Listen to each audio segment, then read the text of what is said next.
BD news, खबरों में सबसे तेज। कांग्रेस द्वारा वंदे मातरम की 2 कड़ियां गाए जाने के बयान पर मध्य प्रदेश के मंत्री विश्वास सारंग ने तीखी प्रतिक्रिया दी है। उन्होंने कांग्रेस पर देश और वंदे मातरम को तोड़ने का आरोप लगाया। सारंग ने कहा कि कांग्रेस का निर्णय सीधे तौर पर देश की एकता और अखंडता पर प्रहार है। उन्होंने कहा, वंदे मातरम वह तराना है जिसे गाते हुए सैकड़ों क्रांतिकारियों ने देश की आजादी के लिए संघर्ष किया और अपना बलिदान दिया। मंत्री ने आरोप लगाया कि कांग्रेस लगातार देश में ऐसे काम करती रही है जो समाज को बांटने वाले हैं। उन्होंने कहा, वंदे मातरम को लेकर कांग्रेस का रुख उसकी फूट डालो और राज करो की मानसिकता को दर्शाता है। विश्वास सारंग ने कांग्रेस के निर्णय को दुर्भाग्यपूर्ण और आपत्तिजनक बताते हुए कहा कि राष्ट्र और स्वतंत्रता संग्राम से जुड़े प्रतीकों के सम्मान के साथ किसी भी तरह का समझौता नहीं किया जाना चाहिए। देखिए, कांग्रेस ने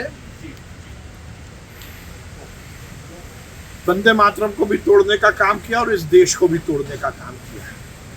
उनका ये निर्णय सीधे सीधे देश की एकता, अखंडता और देश की अस्मिता पर प्रहार है। वंदे मातरम वो तराना है जिसको गाते हुए हमारे सैकड़ों क्रांतिकारियों ने अपने आप को शहीद किया और इस देश की आज़ादी के लिए अपनी लड़ाई लड़ी।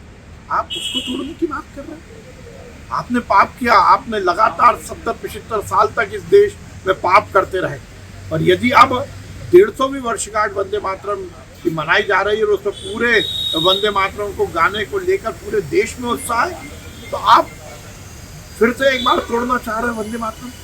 ये निश्चित रूप से जो मानसिकता है ना, फूट डालो और राज करो की, जो देश को तोड़ने की मानसिकता है, ये उसका परिचय है कि कांग्रेस ये पाप का उसको निश्चित रूप से खामियाजा भुगतना पड़ेगा।